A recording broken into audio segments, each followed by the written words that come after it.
¿Qué tal, mis queridos amigos? Bienvenidos a un nuevo viaje en el Cascarón de Nuez. Sí, viajar. Este es un buen lugar para empezarlo, ¿verdad? Hoy podría ser uno de esos muchos días en los que yo emprendo, o mejor dicho, emprendía un viaje a un lugar muy concreto que conozco muy bien y por eso del que te quiero hablar. Y me estoy refiriendo a la ciudad de Lisboa. Sí, yo es una historia que no he contado mucho en mi entorno y por supuesto tampoco os la he contado a vosotros, puesto que en el canal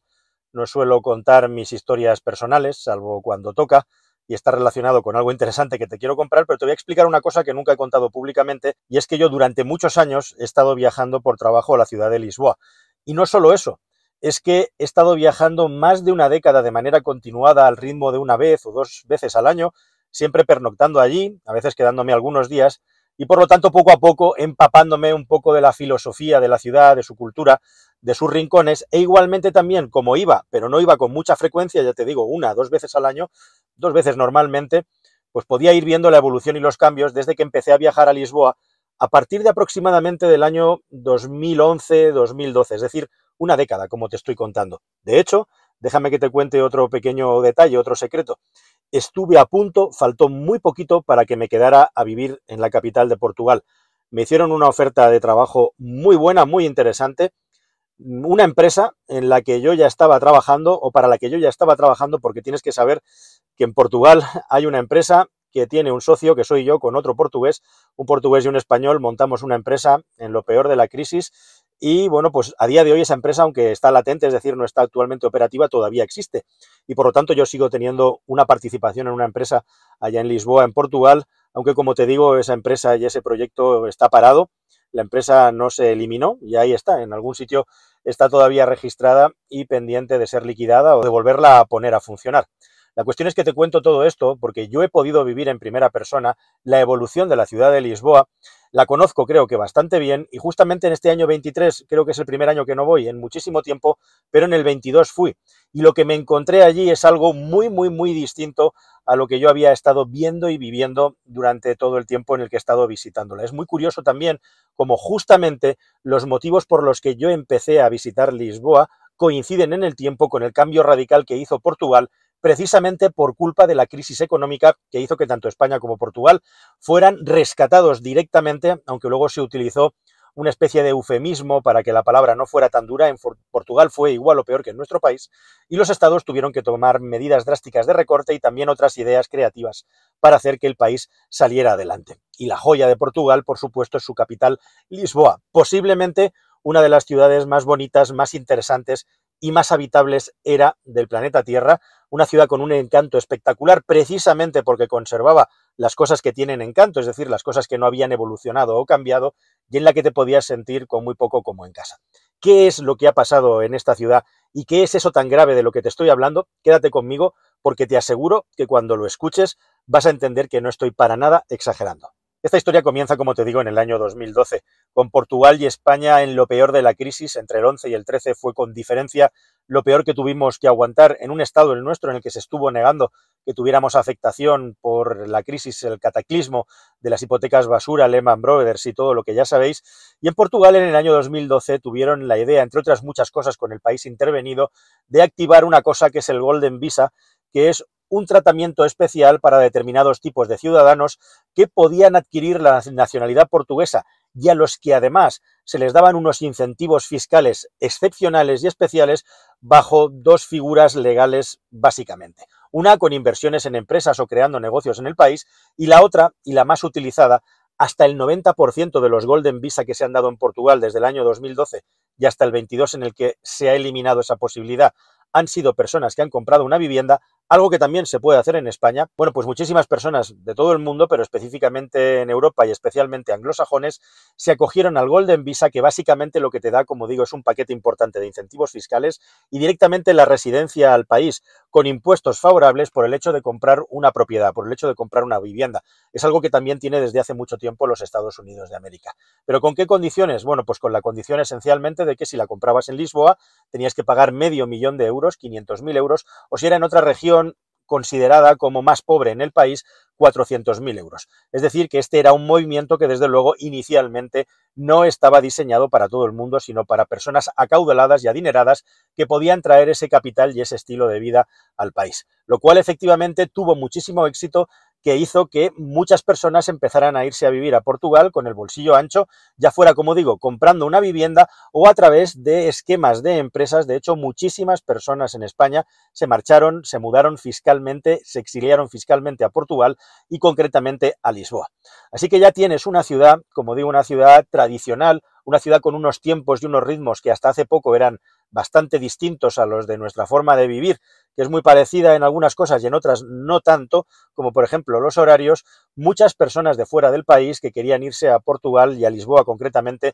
para beneficiarse de todos estos incentivos. Resultado, Portugal, que había sido una balsa de aceite en lo que se refiere al mercado inmobiliario, comenzó a vivir una especie de burbuja, una especie de pujanza sin límite en lo que se refiere al precio del alquiler y al precio y al coste de la vivienda del país. Además de eso, Portugal potenció enormemente lo que es el turismo y atraer turismo a su capital para que se pudiera reactivar la economía del país, puesto que Lisboa, que ya era una ciudad muy visitada, todavía tenía muchísimo más potencial, y además este nuevo turismo se potenció de una manera que, salidos de la crisis ya entre el año 15 y 20, estaba migrando al mundo digital a toda velocidad. Y cuando digo al mundo digital me refiero a la explosión total y absoluta de los Airbnb, de los alquileres de apartamentos y viviendas turísticas por Internet. Me estoy refiriendo también al boom de los taxis que se pueden contratar a través de apps como Cabify, e incluso también me estoy refiriendo ya en última instancia a esos sistemas de movilidad personal reducida como son los patinetes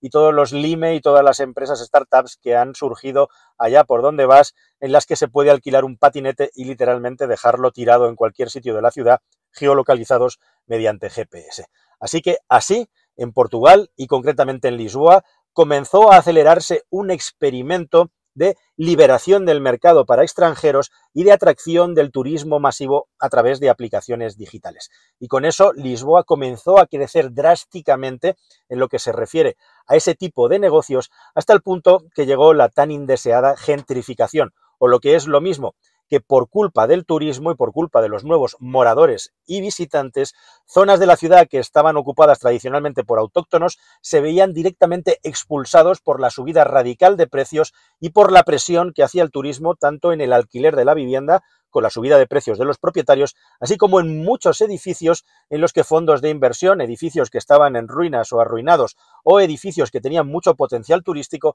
se hacían ofertas a los propietarios, a los arrendadores, que las personas que moraban en ese lugar nunca podían igualar. En el barrio de la Alfama, por ejemplo, un 25% ya a mitad de la década pasada de los edificios tenían viviendas turísticas, pero es que a día del 23, el 60% de los edificios que hay en el barrio de Alfama en Lisboa tienen al menos un apartamento o un piso turístico. Y además de eso, la siguiente vuelta de tuerca a esta pesadilla digital vino con el asunto de los nómadas digitales. Y así también, para seguir atrayendo divisas y para seguir atrayendo personas con cierto nivel económico, en Lisboa se empezó a atraer a un tipo de profesional liberal que normalmente suele ser anglosajón, de países nórdicos, de Estados Unidos o de Inglaterra, al que igualmente se le daban facilidades para establecerse en Lisboa si tenía un salario de 2.800 euros al mes o superior, algo que no es nada difícil de conseguir, como digo, en estos estados, en estos países. Incluso en algunos de ellos el salario medio está por encima de los 3.000 euros, con lo cual un nuevo aluvión de personas de fuera a la ciudad, que se sumaba además al aluvión de turistas que ya estaban viniendo a Lisboa. El resultado de todo esto es un absoluto desastre en el que Lisboa se ha convertido en una especie de ciudad sin ley en lo que se refiere al control del turismo, hasta tal punto que en el año 22 el gobierno de Portugal se veía obligado a terminar con el plan del Golden Visa e igualmente también a paralizar la dotación de licencias para nuevos pisos turísticos. Para eso, para ese momento, hace un año prácticamente, en Lisboa la solución ya llegaba demasiado tarde y el asunto no tenía remedio. Lisboa se ha convertido en una ciudad inhabitable y especialmente en el centro. No sé si has tenido ocasión de viajar a la ciudad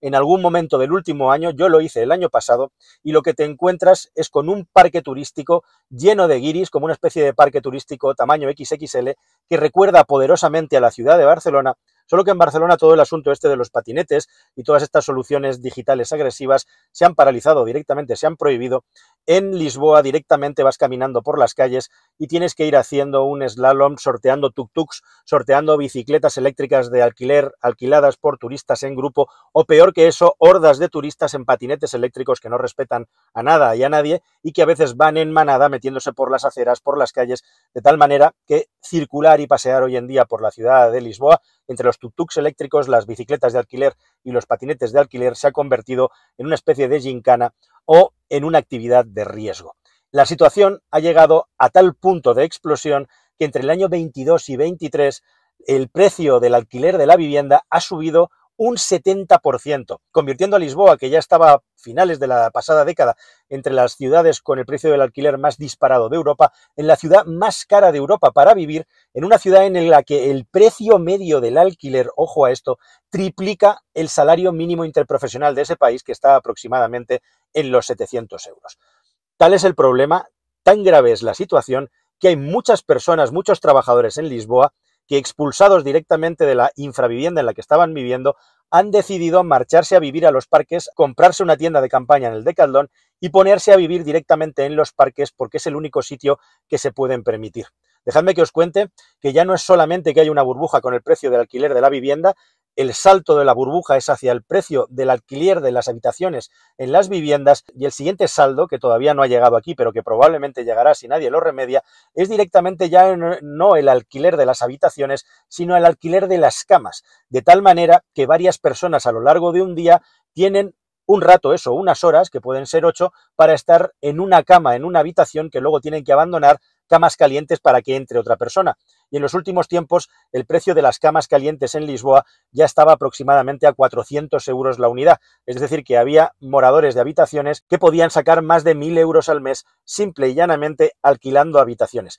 Imagínate que la persona que va a limpiar tu casa, la camarera que pone en orden una habitación de hotel o una persona que trabaja en un restaurante tiene que acabar durmiendo en un parque porque ya no puede vivir en su propia ciudad debido a todo esto que os he comentado. Es muy divertido también como este año 23 se le ha dado el premio a Portugal como el mejor país turístico de Europa, premio que le dieron el mismo día que había una manifestación multitudinaria en contra de la gentrificación del país y específicamente de la capital. Y la situación llega en un momento de absoluto desastre, como digo, en el que ya no hay marcha atrás, en el que las medidas que se están tomando ya no van a corregir todo el problema que hay hoy en día y veremos de qué manera ahora Portugal, que está eliminando todos estos superincentivos para la llegada de capital y visitantes extranjeros, puede manejar de cara al futuro, porque lo que hay ahora mismo en Lisboa es un absoluto desastre en el que además hay un malestar tremendo en una población, ojo, población, y este es un dato muy interesante, que tiene la posibilidad de tener la participación más grande de toda Europa